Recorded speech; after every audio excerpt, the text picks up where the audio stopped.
Alright, so Mandalore Gaming put out a video called Warhammer 40k Chapter Master Review. This is a game I don't know anything about. I'm surprised I don't know anything about it, but then again, there you go. Now, the person who requested this in the Discord was War Emperor. And War Emperor comes up with some pretty good stuff. And I see that another thing for Mandalore Gaming is right beneath it, so I'll probably check out both of those tonight, in inclusion with a episode of the Hereticus Heresy coming out. So we're going to go ahead and check this out. I don't know what to think yet. We'll find out. Here we go.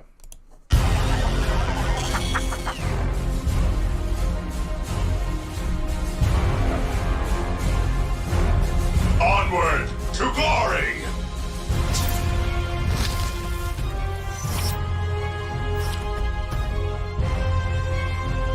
Do you wish there was a Master of Orion 2, but for Warhammer 40k? Well, I have good news because it's out there. Sort of. Once Upon a Time was a fan-made game, which then became a mod, and now it's been dead for many years. The idea started as one of those fake internet game ideas that gets around like Pressure or King of the Hill Online, but this one is real like Space Station 13 or Ed, Edd n Eddy Online. So it began as a standalone game. That ended when Games Workshop caught wind of it and C&D'd the project. They're very aggressive when it comes to defending their IP. They don't want to be caught sleeping again. So Chapter Master died, and then there was non-infringing Interstellar Army Simulator. That one happened to get a Chapter Master mod a little bit later. So really, this is a mod review. Sure, some websites might call it a game, but no, this is a mod.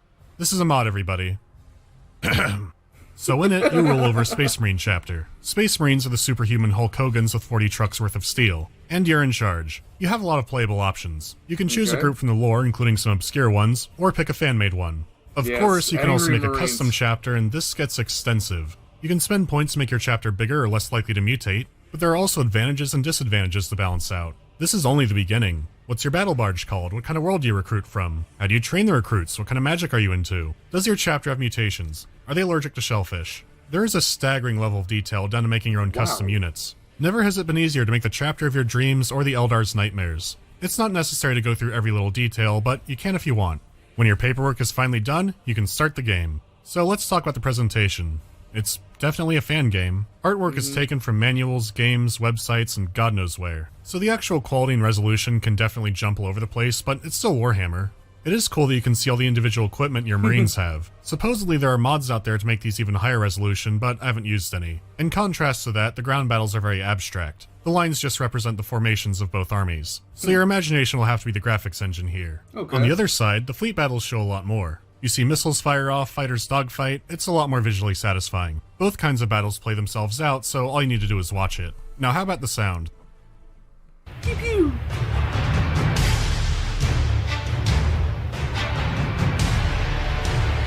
I like the music.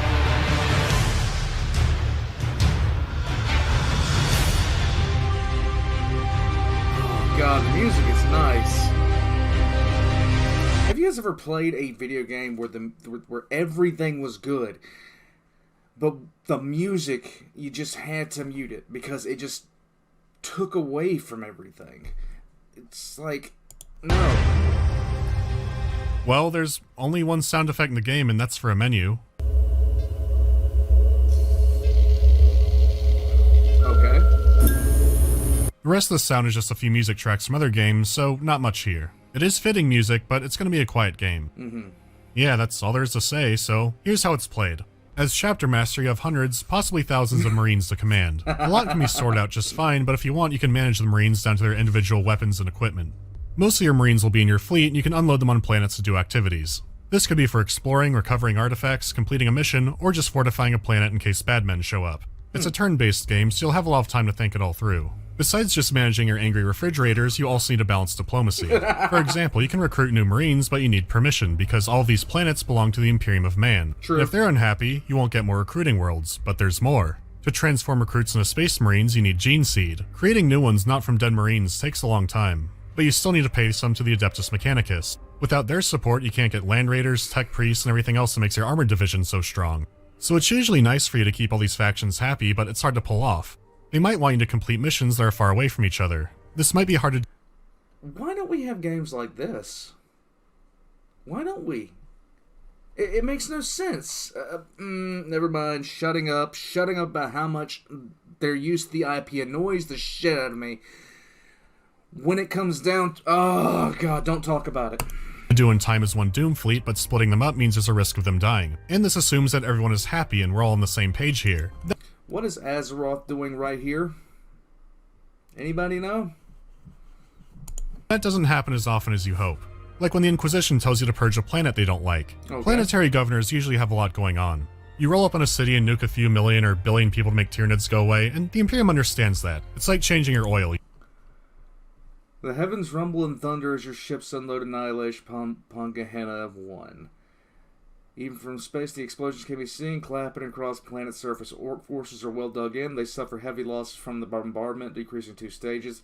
It had a civilian population of 1.6 billion people, and 1.6 billion people die over the course of the bombardment.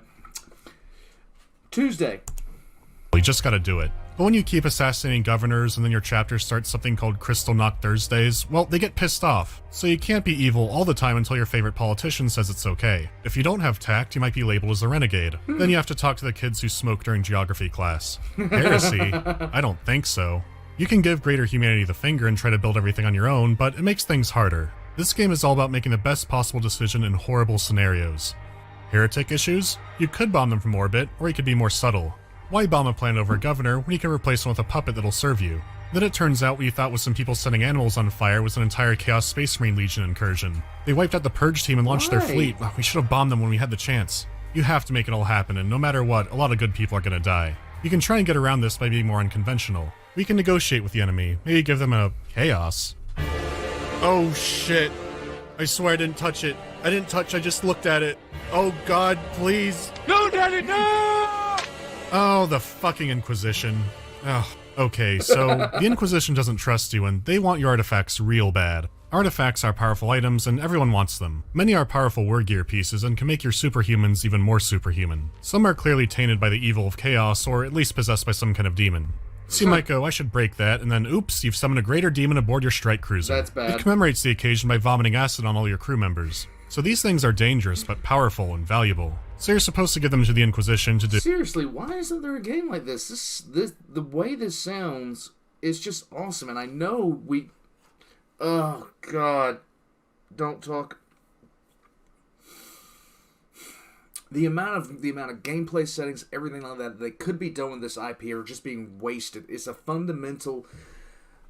Oh my god, it's just incompetence unleashed on this kind of stuff. This was a fan-made mod, and it's better than any game I've seen come out of 40K with the exception of Dawn of War.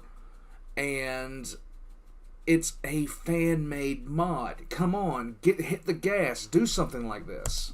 Do whatever they want to do with them. But since they're apparently hoarding Tyranids away, I don't want them to have anything. They might not like you for your psychers accidentally summoning demons or exploding into demons, so you have to think around that. So how do I not give it to the Inquisition, but also not get caught with them, because there could be interesting things here. You can't build an Imperial Worlds immediately, but you can build black sites on dead asteroids. I just need to make sure no prying eyes come. So now any borderline heretical thing I find or build can now be stuffed away. And this is all just dealing with your allies, not counting all the enemies you're actually supposed to be fighting. Even though combat does play itself out, you still have a lot of influence over it. There are countless different ways to put your troops in formation, and you can make different strategies depending on what you have and Fuck Tyranids. Who you're fighting. Not to mention all the auxiliary troops you can throw in there. Why use medicine when you can stuff someone into a dreadnought? It's just such a rich game with so many different things that can happen. Weather report, the material plane is breaking down. Well, there can't be worse news than that today. Oh, God. What, they found my stash? How did you find my stash? Oh, god damn it. Don't get me wrong, there's a lot wrong with this game. Calling the interface clunky would be generous. A lot is based in RNG. You can accidentally win the game early on and not know it. Chapter Master is prone to crashing, and it could just generally be buggy. The most famous of these bugs is the Guardsman planet. Not only could the Guardsmen cover the planet, but there were more Guardsmen than there are atoms in the universe. And there were still orcs. But this will be a shorter video because Jesus. It doesn't feel fair to go into detail on all those issues, because why it's like this is obvious. It's not done. It will likely never be done. The Militarum starts shaking. It's not hard to find placeholders or missing tooltips or missing images. It's an incredible passion project, and it's understandable why it couldn't be finished. But even in this primitive, buggy, unfinished state, it's still a ton of fun. I've had more fun playing this than some 4X games I've paid for.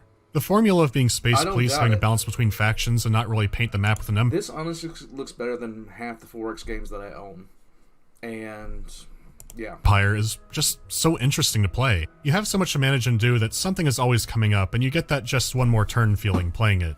And players know it's a winning formula too, because the legend of Chapter Master lives on. Like our technology in 40k, it's scattered. There's the latest standalone version, the latest mod version, unofficial patched versions, and yeah, the messed up chaos versions that barely work at all. Then there's all the remake attempts, and don't get me started on those. I followed this game since the day it came out. I still can't tell you what the definitive version is because there isn't one. Technically it's .6555, but what good is that number when people have made so many overwrites to it? All I know is that it's clear people love this game and are clamoring for more. There's so much out there already. You can still find elaborate design documents from people who said, we'll pick up Chapter Master, let's see what we can do. These didn't come to pass, but the work is still out there. Maybe one day this formula will be cloned with an original IP. An official 40k game like this would be great, but who knows if that'll happen. What else can I say? Sure, I wish things had been different, but what's still here is fantastic. Warhammer winter has begun. The next Warhammer game will be a lot more straightforward than this one, but I'll have more to talk about. The Lamenter game. Oh, just kidding, it's Ultramarines again. Oh. Is that it? Looks to be. I gotta tell you, it frustrates me when I see just fan passion projects being better than anything that we can really get out of the actual company. That's what annoys me more than anything. It's the fact that these just base passion projects just go far above and beyond anything that Games Workshop puts out. And I'm not sure why. I mean, the sheer marketability of this is insane. You could actually put out really good games, and you could actually put out better stuff than we saw in Warhammer Plus. That's just pathetic. They had to shut down shows within, like, it's just a completely failed project. In any case, that was Mandalore's gaming review of Chapter Master. I vastly approve of this message. I'll be putting his information down below, as well as my own. Like and subscribe if you haven't already, just to help me out a little bit with the algorithm. And I have a Patreon down there, as well as a Discord where you can request any kind of videos that you want. Okay, plug done. I'll see you guys next time.